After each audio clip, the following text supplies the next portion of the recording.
Iran के supreme leader का बड़ा फैसला, खामनेई के खात्मे का बन गया प्लान, मौत के खौफ के बीच बंकर से ऐलान। नमस्कार, आप सभी का बहुत बहुत स्वागत है। आप देख रहे हैं स्पेशल स्टोरी। मैं हूं परवीन शेख। इजराइल और ईरान जंग ने पूरी दुनिया में हलचल मचा दी है। इजराइल ने सबसे पहले ईरान के परमाणु ठिकानों पर हमला किया, जिसके बाद इसकी शुरुआत हुई और अब सामने आई रिपोर्ट्स की माने तो इजराइल ने सालों तैयारी करने के बाद यह हमला किया था, जिसमें इजराइल की सेना की सबसे बड़ी मददगार बनी वहां की खुफिया एजेंसी मोसाद। इजरायली खुफिया एजेंसी मोसाद ने अब तक ईरान में कौन कौन से मिशन चलाए, ये सब कुछ आपको बताएंगे। दुनिया भर की शीर्ष 3 खुफिया एजेंसियों में मोसाद का नाम सबसे ज्यादा लिया जाता है। 13 दिसंबर 1949 को अपने गठन के साथ ही तमाम नामुमकिन मिशन को अंजाम देकर मोसाद ने बहुत नाम कमाया है। कहा जाता है कि मोसाद अपने देश के दुश्मनों को पाताल से भी खोज कर मारता है। मोसाद की पूर्व रिसर्च डायरेक्टर सीमा शाह समेत कई इजरायली खुफिया एजेंसियां और सैन्य अधिकारियों के हवाले से एक रिपोर्ट में भी ये बताया गया कि ईरान पर इस हमले की रणनीति मोसाद ने 3 साल पहले बना ली थी। पिछले साल 2024 के अक्टूबर में ईरान पर इजराइल ने स्ट्राइक किए थे। तब ईरान के डिफेंस में कमजोरी का पता चला, जिसके बाद इजराइल ने मिशन को और तेजी से बढ़ा दिया।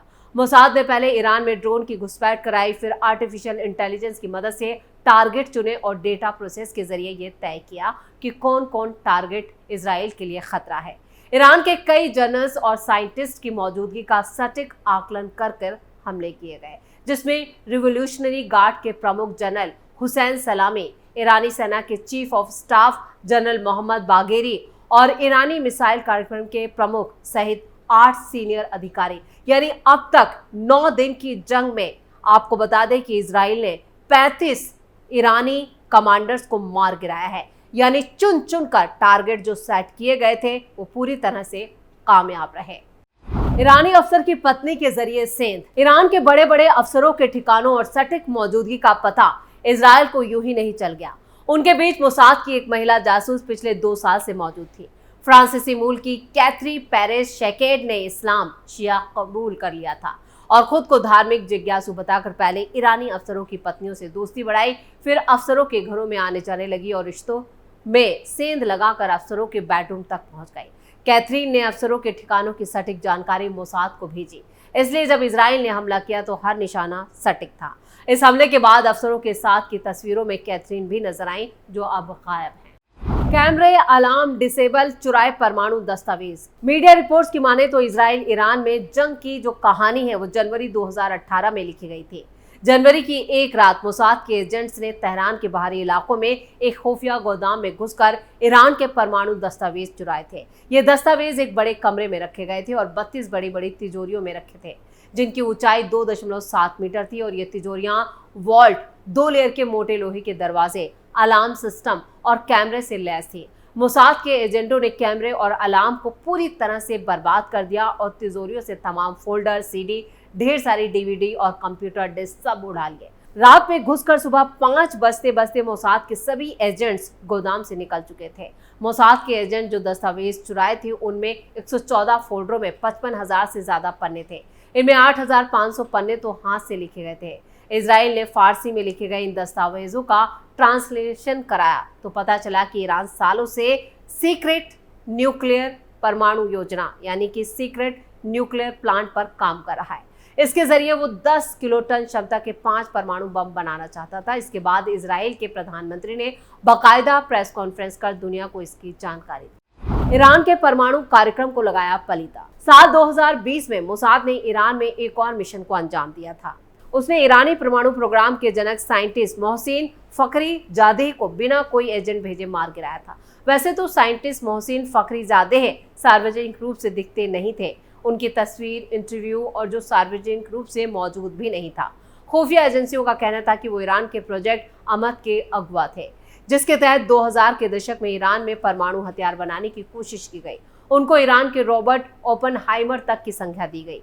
ये 27 नवंबर 2020 की बात है। मोहसिन फखरीजादेह अपनी पत्नी और गार्ड के साथ तेहरान में अपने घर की तरफ जा रहे थे, तभी रास्ते में लावारिस ट्रक खड़ा दिखाई दिया। जैसे ही साइंटिस्ट का काफिला ट्रक के नजदीक पहुंचा और धीमा हुआ, ट्रक से मशीन गन गोलियां बरसाने लगी। ईरानी नेताओं के मुताबिक मोसाद ने ट्रक में 7.62 की मशीन गन लगाई थी, जिसमें चेहरा पहचानने के लिए AI और सैटेलाइट कनेक्शन था। मोसाद पर ईरान के परमाणु कार्यक्रम के जनक साइंटिस्ट मोहसिन फखरीजादे हत्या करने का आरोप लगा और बिना किसी एजेंट की मौजूदगी के मशीन गन को सैटेलाइट से चलाया गया, जिससे निकलने वाली गोलियां ईरानी साइंटिस्ट को भेद गई, जबकि उनकी पत्नी को किसी गोली ने नहीं छुआ। और यहाँ पर राइटर योना जेरमी बॉब और इलान इवितार ने एक किताब में लिखा है, टारगेट तेहरान था, जिसमें साइंटिस्ट फखरीजादा के बारे में सब कुछ था। इसी में यह भी बताया गया कि मशीन गन से कुल 15 गोलियां चलाई गई, जिसके बाद ट्रक को विस्फोट कर उड़ा दिया गया, सारे सबूत मिटा दिए गए। मोसाद ने साल 2000 में ही खुफिया मिशन के तहत ईरानी परमाणु संयंत्रों में भी वायरस भेजकर नुकसान पहुंचाया था। इसके अलावा 2024 की जुलाई में तेहरान में हमास के नेता इस्माइल हानिया को भी मार गिराया था। और पीछे जाएं तो साल 2007 में 15 जनवरी को इलेक्ट्रोमैग्नेटिज्म के विशेषज्ञ ईरानी साइंटिस्ट अर्द्रीश होस्नेपोर भी यहाँ पर एक रहस्यमय तालाब था उसमें मारे गए थे।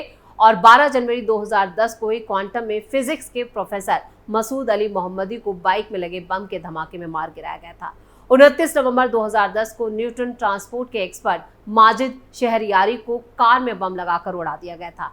यूरेनियम एनरिचमेंट तकनीक पर काम कर रहे मुस्तफा अहमदी रोशन को 11 जनवरी 2012 को बाइक में बम लगाकर विस्फोट में उड़ा दिया गया। यानी एक लंबी चौड़ी तैयारी थी कि किस तरह से ईरान के जो न्यूक्लियर प्लांट हैं उन्हें तबाह किया जाए।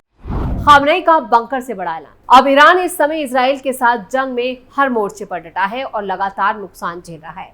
जंग के बीच तेहरान से एक बेहद चौंकाने वाली भी खबर आई। इस खबर ने मिडिल ईस्ट के तनाव को और गहरा दिया है। ईरान के सर्वोच्च नेता अयातुल्ला अली खामनेई अब बंकर में छिपकर जंग की रणनीति बना रहे। खबर है कि उन्होंने न सिर्फ सैन्य कमांडरों की जो मृत्यु है उसको लेकर बैकअप तैयार किया, बल्कि खुद के उत्तराधिकारी के तौर पर 3 सीनियर धर्मगुरुओं के नाम को भी सीक्रेट रूप से तय कर लिया है। ईरान पर इजराइल के अचानक और तेज हमलों के बाद तेहरान में हालात बेहद तनावपूर्ण हैं। खबरों की माने तो लगातार मौत का आंकड़ा बढ़ रहा है। अब तक ईरान के 650 से ज्यादा लोग मारे जा चुके हैं। ये ऑफिशियल यहाँ पर आपको आंकड़े बता रहे हैं। अगर अनऑफिशियल आंकड़ों की बात करें तो यह आंकड़ा 3000 से ऊपर जा चुका है। खामनेई अब किसी भी तरह की इलेक्ट्रॉनिक बातचीत करने से भी बच रहे हैं। वो सेना के अधिकारियों से सिर्फ एक विश्वसनीय दूत के जरिए संपर्क बनाए ताकि उनकी लोकेशन ट्रैक ना की जा सके। ये बताता है कि ईरान का सर्वोच्च नेतृत्व खुद को अब भीषण जंग के केंद्र में मान रहा है, यानी खामनेई को कभी भी खत्म किया जा सकता है। पहली बार इतनी तैयारी और डर। ये पहली बार है कि खामनेई ने सार्वजनिक रूप से अपने उत्तराधिकारी की योजना तैयार की। भले ही ये गुप्त तौर पर हो, ये केवल रणनीति नहीं बल्कि उस डर का भी एक झलक है जो शायद 1980 के दशक में ईरान के साथ जंग के वक्त भी महसूस नहीं हुई थी। अधिकारियों के मुताबिक इस कदम का मतलब है कि खामनेई अब मानते हैं कि इस जंग में वो खुद भी मारे जा सकते हैं। इजराइल का हमला काफी खतरनाक। खबर के मुताबिक इजराइल द्वारा पिछले शुक्रवार को शुरू किए गए हमले अब तक के सबसे बड़े और विनाशकारी हमले हैं। ये हमले ईरान इराक जंग के मुकाबले भी कहीं ज्यादा घातक साबित हो रहे हैं। सिर्फ कुछ ही दिनों में तेहरान में इतना नुकसान हुआ है कि जितना इराक और सद्दाम हुसैन 8 साल में भी नहीं कर सके थे। ईरान ने भी इस झटके से उबरते हुए हर दिन जवाबी हमले शुरू कर दिए। रिपोर्ट्स के मुताबिक ईरानी मिसाइलों ने इजराइल के अस्पताल, तेल, रिफाइनरी, धार्मिक स्थल और रहायशी इलाकों को निशाना बनाया है। यह संघर्ष अब सीधे आम लोगों की जान तक जा चुका है और इस पूरे इलाके में मानवीय संकट गहराता जा रहा है। ईरानी विदेश मंत्री का बड़ा बयान। ईरान और इजराइल के बीच चल रहे इस जंग के बीच ईरान के विदेश मंत्री अब्बास अराक्ची ने अमेरिका पर भी हमला बोला। 21 जून 2025 को उन्होंने कहा कि अगर वॉशिंगटन चाहे तो इजराइल को सब कुछ रोकने का आदेश देकर फौरन शांति वार्ता यानी नेगोशिएशन शुरू कर सकता है। अराक्ची की ये चेतावनी, अगर अमेरिका इस मुद्दे में सीधा जंग में कूदता है तो ये पूरी दुनिया के लिए विनाशकारी साबित होगा, ये भी कहा। उनका बयान ये तब आया जब अमेरिकी राष्ट्रपति डोनाल्ड ट्रंप जंग में यहाँ पर सीधे लड़ाई से इनकार अभी कर रहे हैं और उन्होंने कुछ वक्त लिया है। इसको लेकर अराक्ची ने कहा, हमें नहीं पता है कि अब अमेरिका पर भरोसा कैसे किया जाए। वो इजराइल को हथियार और समर्थन दे रहा है लेकिन शांति की बात भी करता है। इजराइल के हमले जिसमें ईरान के सैन्य ठिकाने और परमाणु सुविधाएं नष्ट हुई हैं, अमेरिका के समर्थन के बिना संभव नहीं थे। 13 जून से शुरू हुए इजरायली हमलों से सैकड़ों लोग मारे गए हैं और माजदरान के सारी शहर इलाके तबाह हो गए हैं। अब ईरान ने यह भी आरोप लगाया कि अमेरिका ने संयुक्त राष्ट्र सुरक्षा परिषद में इजराइल के खिलाफ प्रस्तावों को वीटो कर जंग को बढ़ावा दिया है। यानी डोनाल्ड ट्रंप ने कहा है कि इजराइल जंग में आगे बढ़ चुका है, उसे रोकना ठीक नहीं होगा। अगर अमेरिका वाकई शांति चाहता तो उसे इजराइल को हथियार देना बंद करना होगा, ये कहा गया है ईरान की तरफ से। ईरान जंग नहीं चाहता, वो ये भी कह रहा है, लेकिन अपनी संप्रभुता की रक्षा के लिए हर हमले का जवाब भी देगा। इस बीच ट्रंप ने भी कहा है कि वो ईरान के परमाणु कार्यक्रम को लेकर चिंतित हैं और इजराइल की आत्मरक्षा का समर्थन करते हैं। अमेरिका ने ईरान पर और भी बैन लगाने की घोषणा कर दी है, जिससे तनाव और बढ़ गया है। अरागची ने अंतर्राष्ट्रीय समुदाय से अपील की कि वो इस जंग को रोकने के लिए दबाव बनाए। उन्होंने कहा कि ये जंग ना तो ईरान के लिए है और ना ही इजराइल के लिए है, बल्कि पूरी मानवता के लिए खतरा है। ये बयान पश्चिमी एशिया में बढ़ते संकट को भी दिखाता है, जहां शांति की उम्मीद धुंधली पड़ चुकी है। यानी ईरान जो है वो अब घुटनों पर आ चुका है, नेगोशिएशन और बातचीत की टेबल पर भी आना चाहता है। खमनेई अपने उत्तराधिकारी की घोषणा कर चुके हैं, जिससे साफ है कि ईरान ने अपनी हार मान ली है। वो इस जंग को भी खत्म करना चाहता है, लेकिन इजराइल ने अब ठान लिया है कि ईरान और खमनेई को खत्म करके ही वो दम लेगा। इस स्पेशल स्टोरी में इतना ही। वीडियो कैसा लगा कमेंट करके अपनी राय जरूर दें। वीडियो को लाइक करें, शेयर करें और कैपिटल टीवी को सब्सक्राइब जरूर करें। धन्यवाद।